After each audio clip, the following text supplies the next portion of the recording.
Hello friends, आज की इस वीडियो में आपका स्वागत है। कल की वीडियो का शीर्षक था बिग सरप्राइज। और बिग सरप्राइज कल मिला था बियर्स को। और जिस तरीके से बाजार नीचे से रिकवर किया था, आज उसी तरीके से जो है आज बियर्स ने बदला ले लिया बुल्स के साथ। और आज जो है बिग सरप्राइज जो है बुल्स के लिए था। जिस तरीके से बाजार आज ऊपर गया और ऊपर जाने के बाद जिस तरीके से ऐसा लग रहा था कि आज बाजार शायद अपना नया हाई जो है दोबारा से बनाए, और उसी बीच में जो है करीबन 12:30 बजे 1 बजे के आसपास बाजार ने जो है यू टर्न लिया। यू टर्न क्यों लिया देखिएगा, इसके जो है कुछ फंडामेंटल रीजंस हैं। हालांकि देखिएगा कल जो है बाजार जिन कारणों से चला था वो तो जो है समझ से परे थे, क्योंकि क्रूड ऑयल का प्राइस काफ़ी तेज़ी से बढ़ रहा था। और क्रूड ऑयल के प्राइस देखिएगा इंडिया जैसी इकोनॉमी के लिए बहुत ही ज़्यादा जो है सीवियर इम्पैक्ट डाल सकते हैं। तो आपको पता है जिस तरीके से एनर्जी का जो भी प्रॉब्लम जो है पूरे वर्ल्ड में चल रही है, उनको देखते हुए और कल शाम को ब्रेंट क्रूड जो है $82 के ऊपर क्लोज हुआ। हालांकि अभी $81 के आसपास जो है इस समय पर जो है ब्रेंट क्रूड चल रहा है। लेकिन कुल मिलाकर ये एनर्जी जो है या एनजी यानी कि नेचुरल गैस के अंदर भी बहुत बेहतरीन तेज़ी पिछले 15 दिनों में हमें देखने के लिए मिली। तो कुल मिलाकर जो कॉस्ट वाला जो प्रेशर है वो हमें देखने के लिए मिल सकता है। क्रेडिट पॉलिसी के अंदर भी शायद स्टेटस को की बात हो रही है, लेकिन मुझे ऐसा लगता है कि कहीं बाजार के बड़े प्लेयर्स को ये तो अंदेशा नहीं है कि कहाँ कहीं पर थोड़ा बहुत रेट ऑफ इंटरेस्ट इंक्रीज़ हो जाए, क्योंकि रेट ऑफ इंटरेस्ट इंक्रीज़ करना एक समय के लिए पोज कर सकता है हमारी बुल मार्केट को। तो उस पर जो है एक विशेष नज़र जो है कल आपको रखनी पड़ेगी। इसके अलावा देखिएगा डाउ जोन्स 34,000 के ऊपर काम कर रहा है अभी हाल फिलहाल में, जब मैं आपके साथ वीडियो शेयर कर रहा था, हालांकि माइनस के अंदर है। और एक करेक्शन टाइप आप देख सकते हैं कि ऊपरी लेवल से 176 पॉइंट्स की जो है निफ्टी के अंदर करेक्शन, हम करेक्शन ही बोलेंगे क्योंकि हम अभी इतना बड़ा जो है डाउनफॉल हमारे लिए बहुत बड़ा है ये 176, क्योंकि बाजार जिस तरीके से बुल ट्रेंड में 176 माइनस में कभी कभार होते हैं, तो हालांकि प्लस में तो रोज़ देखने के लिए मिलते हैं। तो इस तरीके से ये जो डेटा है उसको देख के जो है आज एक सरप्राइज़ जो है ज़रूर से ज़रूर जो है इंट्राडे ट्रेडर्स को मिला होगा, क्योंकि इंट्राडे ट्रेडर्स को सबसे बड़ा झटका इस तरीके के ट्रेंड रिवर्सल के अंदर ही लगता है अगर इंट्राडे ट्रेंड रिवर्स हो जाए तो सिंपल सी बात यहाँ पर निकल कर ही आई कि आज का जो रुख है वो कुछ इस तरीके से था कि जो इन्फ्लेशनरी प्रेशर है वो हमें लगता है कि देखने के लिए मिल सकता है। और देखिएगा डोमेस्टिक जो इंस्टीट्यूशंस है उनके ऊपर भी एक रेगुलेटरी प्रेशर्स तो है। देखिएगा कि या वो IRDA से इंश्योरेंस कंपनीज़ हैं या सेबी से रिलेटेड जो है म्यूचुअल फंड्स कंपनीज़ है, उनको भी जो है जवाबदेही देनी पड़ती है। तो कुल मिलाकर वो इन वैल्यूशंस के ऊपर शायद थोड़ा सा कंफर्टेबल ना हो, और जिसकी बदौलत आज आपको देखने के लिए मिलेगा कि FIs और DIs दोनों ने सेलिंग की। FIs लगातार जो है फंडामेंटल बेसिस के ऊपर सेलिंग कर रहे थे पिछले 5-7 दिनों से, लगातार 5-7 दिनों में ज़्यादातर उन्होंने सेलिंग किया पिछले एक्सपायरी से, लेकिन फिर भी बाजार नई ऊंचाइयों की तरफ बढ़ता हुआ जा रहा था। आज जो है एक सेटबैक जो है बुल्स को लगा, इंट्राडे ट्रेडर्स को तो जो है खास करके लगा होगा। और बैंक निफ्टी ने जिस तरीके से 38,000 जो है सुबह के सेशन में ही तोड़ दिया था, तो बहुत सारे जो प्लेयर्स हैं उनके 38,000 के आसपास जो है शॉर्ट वालों के जो है स्टॉप लॉस लगे होंगे, वो शायद स्टॉप लॉस भी ट्रिगर हो गए। और उसके बाद जब उन्होंने तेज़ी की पोजीशन बनाई होगी तो 37,800 के आसपास जो है जनरली पोजीशन बनाने के बाद बुल्स जो है अपनी पोजीशन 37,800 की तरफ जो है स्टॉप लॉस रखा होगा। तो दोनों तरफ के जो है स्टॉप लॉस ट्रिगर हुए आज।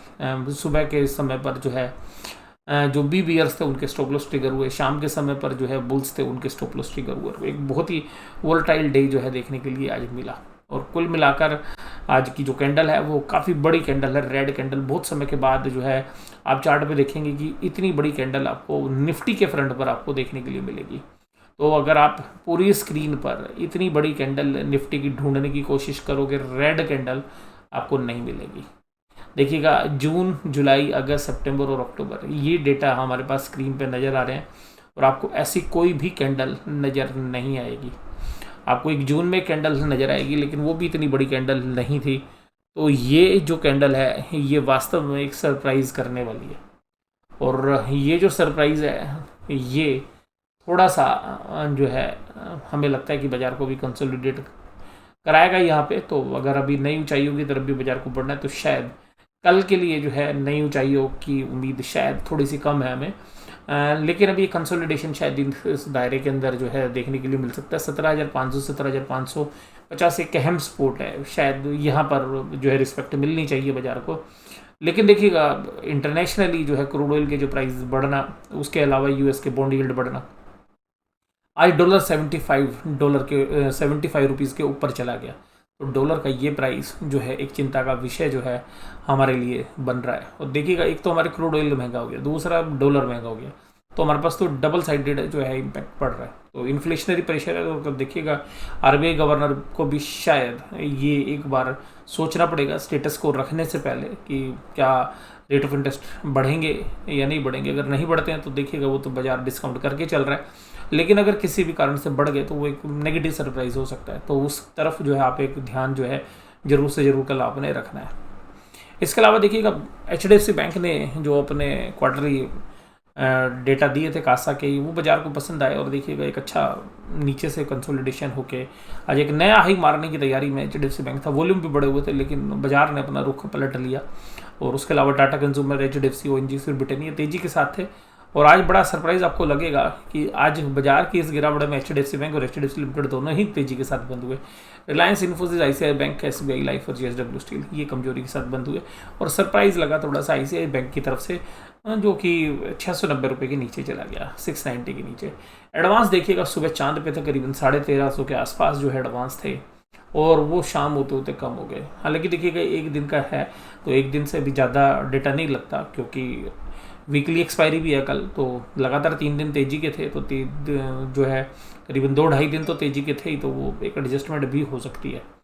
ओएनजीसी आज भी कल की अच्छी तेजी के बाद आज भी तेज था। टाटा कंज्यूमर प्रोडक्ट, यूपीएल, ब्रिटेनिया, एचडीएफसी बैंक, बीपीसीएल ये सब तेजी के साथ काम कर रहे थे। इसके अलावा SBI life, Hindalco, IndusInd bank, JSW steel, Tata steel, यहाँ पे वीकनेस थी। और आज सबसे खास बात है कि ब्रॉडर मार्केट में वीकनेस आ गई थी। निफ्टी बैंक ने हालांकि निराश नहीं किया, लेकिन ऊपरी लेवल से करेक्ट हुआ, तो केवल 219 पॉइंट की ही कमजोरी निफ्टी बैंक में देखने के लिए मिली। तो हालांकि ये जो है एक प्रेशर पॉइंट हो सकता है, लेकिन आज निफ्टी बैंक को संभालने का काम किया एचडीएफसी बैंक ने, जिस वजह से आपको निफ्टी बैंक में कम कमजोरी नज़र आ रही है। और ये है देखिएगा कैंडल्स, तो कैंडल्स बैंक निफ्टी की इतनी कमज़ोर नहीं है जितनी निफ्टी की कमज़ोर है। बट अगर निफ्टी की कैंडल कमज़ोर होती हैं तो देखिएगा बैंक निफ्टी को मजबूरन जो है निफ्टी का साथ देना पड़ता है, चाहे वो तेज़ी हो चाहे मंदी हो। तो देर सवेर जो है बैंक निफ्टी की डायरेक्शन में चलने के लिए मजबूर होता है। तो इसलिए जो है बेसिक फोकस आप निफ्टी की तरफ रखिएगा। बैंक निफ्टी में अगर नीचे की तरफ देखेंगे तो 36,800, और जो ऊपर की तरफ देखेंगे तो 38,300। अब थोड़ी रेंज मैंने ब्रॉडर डाल दी है, क्योंकि अब बाजार में वोलेटिलिटी बढ़ रही है, विक्स भी बढ़ गया। तो अब जो वो 500 पॉइंट या 600 पॉइंट की रेंज थी, अब उसके बाहर जाके आपको सोचना पड़ेगा। तो अब आपको बाहर इसलिए जाके सोचना पड़ेगा क्योंकि मार्केट में वोलेटिलिटी बढ़ने की पूरी उम्मीदें हमें देखने के लिए मिल सकती हैं। तो बाजार के अंदर जो ट्रेडर्स हैं वो अब देखेंगे कि बड़े जो एक वाइल्ड जो स्विंग्स हैं वो बाजार के अंदर आपको देखने के लिए मिलेंगे। और 2 दिन जो पीछे सरप्राइज हुआ बाजार के अंदर, वो कहीं ना कहीं ये बता रहा है कि आगे भविष्य के अंदर भी आपको ऐसे मूव सब दोबारा से देखने के लिए मिलेंगे, और थोड़ी वोलेटिलिटी बढ़ती हुई नज़र आ रही है। एचडीएफसी बैंक और बंधन बैंक दोनों ने आज जो है पॉजिटिव भी रिएक्ट किया। और देखिएगा 200 पॉइंट तो एचडीएफसी बैंक ने ही रोक लिया। अगर एचडीएफसी बैंक फ्लैट भी होता तो आपको बैंक निफ्टी 400 पॉइंट नीचे नजर आता। लेकिन कुल मिला के एसबीआई ने सुबह बहुत अच्छी कोशिश की। कोटक महिंद्रा 2000 के नीचे काम कर रहा है तो वीक हो जाता है। आईसीआई बैंक 700 के नीचे हो गया। इंडसइंड बैंक कल की तेजी को गवा बैठा आज, और पीएनबी भी जो है आज कमजोरी के साथ बंद हुआ। और बंधन बैंक और एचडीएफसी बैंक ने आज देखिएगा, एचडीएफसी बंधन बैंक में तो वॉल्यूम भी काफ़ी अच्छा था, और ऐसा लग रहा है कि जो अब असेट्स क्वालिटी के रिस्क हैं वो थोड़े से कम हो सकते हैं बंधन बैंक में। तो उस वजह से देखिएगा आपको एक पॉजिटिव सरप्राइज देखने के लिए मिला। कैश मार्केट के अंदर देखिएगा आज 802 करोड़ की जो है एफआईज ने सेलिंग की, और 998 करोड़ की डीआईज ने सेलिंग की है। तो हालांकि इसमें कोई बड़ा सरप्राइज नहीं है, क्योंकि मार्केट अपने लाइफ टाइम हाई पे और डीआईआईज और एफआईआईज अपना माल बेच रहे हैं। तो यहाँ पर थोड़ा सा जो है कोशिश व्यू जो है हमें रखना चाहिए, क्योंकि बाजार के अंदर वैल्यूएशंस थोड़ी सी स्ट्रेच तो हैं ही, और क्वार्टरली रिजल्ट से मुझे बहुत ज़्यादा उम्मीद नहीं है। पुट कॉल रेशियोज देखिएगा, फिर पुट कॉल रेशियो आपको सरप्राइज कर देती है 0.59, तो ये फिर बाउंस की बात कर रही है।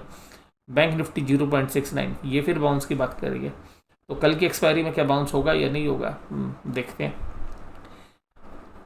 पुट कॉल रेशियो के एंगल से बात करें तो देखिएगा पुट के अंदर देखिएगा 17,700 की पुट में अनवाइंडिंग हो गई। 17,600 17,650 में अनवाइंडिंग होगी। तो अब देखिएगा जो 17,550 है उसमें एडिशन हुआ है, इसका मतलब 17,550 एक अच्छी सपोर्ट जो है होनी चाहिए। और 42,000 कॉन्टेक्ट्स हैं और इसके अलावा 17,500 पे 85,000 कॉन्टेक्ट हैं।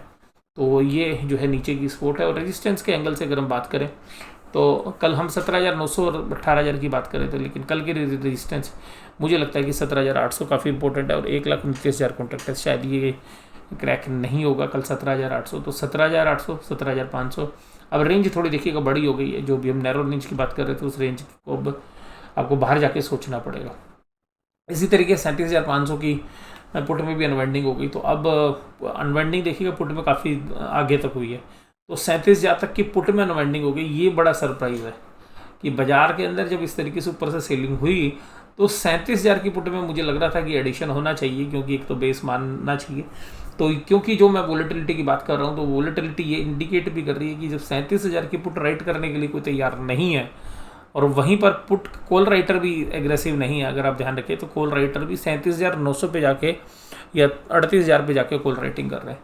तो एक बहुत बड़ी रेंज आप मान के चलिएगा कि 37,000, हालांकि मैं 36,800 कह रहा हूँ टेक्निकल बेसिस पे, और 38,000 तक आप देखिएगा इतना बड़ा ग्राउंड जो है पड़ा हुआ है। यानी कि अब कॉल राइटर पुट राइटर थोड़े से डरे हुए हैं, क्योंकि बाजार में कोई बड़ी मूवमेंट जो है नीचे की तरफ या ऊपर की तरफ आ सकती है, उस वजह से जो है ऐसा देखने के लिए हमें लग रहा है।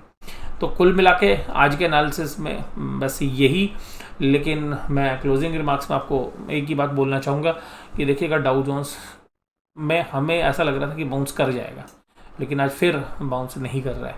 तो डाउ जोन्स पे नज़र रखिएगा, अगर बाउंस करता है तो जो है पॉजिटिव आपको देखने के लिए मिल सकता है। दूसरा क्रूड ऑयल के ऊपर, क्रूड ऑयल तो देखिएगा ऊपर से सॉफ्ट हो गया है, वो भी जो है अभी हमारे लिए नेगेटिव चल रहा है। तीसरा नेगेटिव हमारे लिए चल रहा है कि जो कुल मिलाकर जो पोजीशंस हैं वो क्रूड के साथ साथ जो है $75 के आसपास चल रहा है। 75 को क्रॉस कर गया था।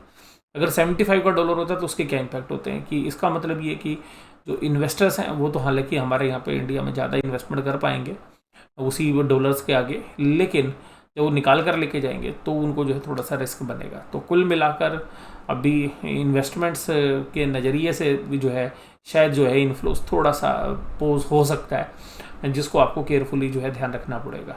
और कुल मिलाकर अक्टूबर क्वार्टर्स में रिजल्ट, बाजार तो इतना चल चुका है, देखिएगा बाजार 3 महीने में चल चुका है, लेकिन बाजार जितना चला है क्या उसके हिसाब से रिजल्ट देगा या नहीं देगा।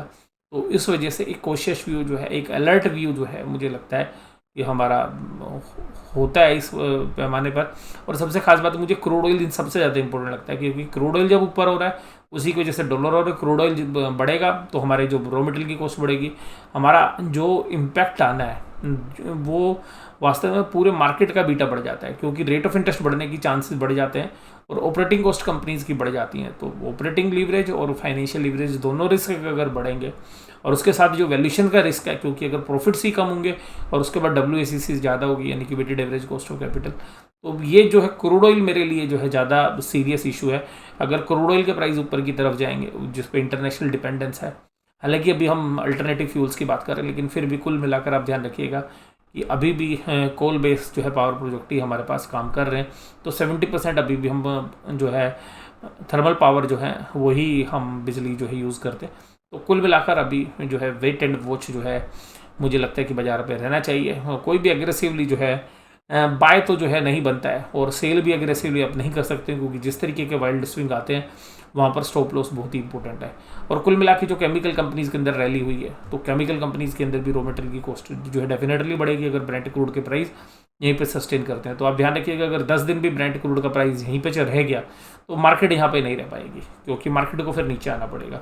अगर ब्रेंट क्रूड 82 या 82 के ऊपर रहता है तो ध्यान रखिएगा एक सीरियस इशू जो है ये बाजार के लिए हो सकता है, जिसको हम बोलते हैं systematical risk for the market. तो मार्केट के लिए एक सिस्टमेटिकल रिस्क जो है बन सकता है। तो क्रूड ऑयल का प्राइस जो है मुझे इन सारे इवेंट्स में सबसे ज़्यादा इंपॉर्टेंट लगता है। और क्रूड ऑयल के प्राइस बढ़ेंगे तो RBI की देखिएगा पास इतनी ताकत नहीं है कि वो रेट ऑफ इंटरेस्ट को नीचे रख सकते हैं। अगर जो है US नए डॉलर छाप लेता तो हमारे पास भी इंडियन रुपी छापने की पावर होती, फिर हम रेट ऑफ इंटरेस्ट को बेशक से तेल के प्राइस बढ़ रहे हैं तब भी हम मेंटेन कर पाते हैं। लेकिन अगर US के अंदर करेंसी नहीं छपेगी और डॉलर मजबूत हो जाएगा, डॉलर इंडेक्स मजबूत हो जाएगा, तो फिर हमारे लिए एक प्रॉब्लम हो सकती है। तो जिस वजह से मुझे लगता है कि आरबीआई के गवर्नर्स को भी हो सकता है इस क्रेडिट पॉलिसी में नहीं, लेकिन अगर ब्रेंट क्रूड $82 के ऊपर ट्रेड करता हुआ नजर आया, एनजी ऊपर ट्रेड करती हुई, तो एक जो इन्फ्लेशनरी प्रेशर है वो इंडियन इकोनॉमी के अंदर देखने के लिए मिल सकता है। और फिर मजबूरन हमारे को रेट ऑफ इंटरेस्ट बढ़ाने पड़ेंगे, और रेट ऑफ इंटरेस्ट बढ़ाने के बाद हम शायद बाजार को इन लेवल्स पे सस्टेन ना करा पाए। तो ये जो है मुझे लगता है कि जो बाजार का सबसे बड़ा सिस्टमेटिकल रिस्क है वो ये जो मैंने आपके साथ चर्चा की क्लोजिंग रिमार्क्स में, ये जो है मुझे जो लगता है वो मैंने आपके साथ बात की। मैंने जनरली लेवल्स की बात आज ज़्यादा ना करके मुझे जो बाजार के अंदर जो रिस्क नज़र आ रहा है मैं उसकी चर्चा आपके साथ कर रहा हूँ। लेकिन फिर भी बाजार देखिएगा सभी रिस्क को अनदेखी करते हुए आगे बढ़ रहे हैं। तो बाजार जो है मैं ये नहीं कहूँगा कि वो रैशनल होता है, इन्वेस्टर्स लोग बाजार चलाते हैं तो बाजार के अंदर रैशनलिटी बहुत होती है, और रैशनल तरीके से जो है आप सोचेंगे तो वो इन्वेस्टमेंट के लिए तो बहुत बढ़िया है, लेकिन ट्रेड के लिए तो देखिएगा बाजार इरेशनलिटी के साथ ही काम करता है। तो ये जो चर्चा है मैं यहीं पे समाप्त करता हूँ। वीडियो देखने के लिए धन्यवाद। Thank you very much.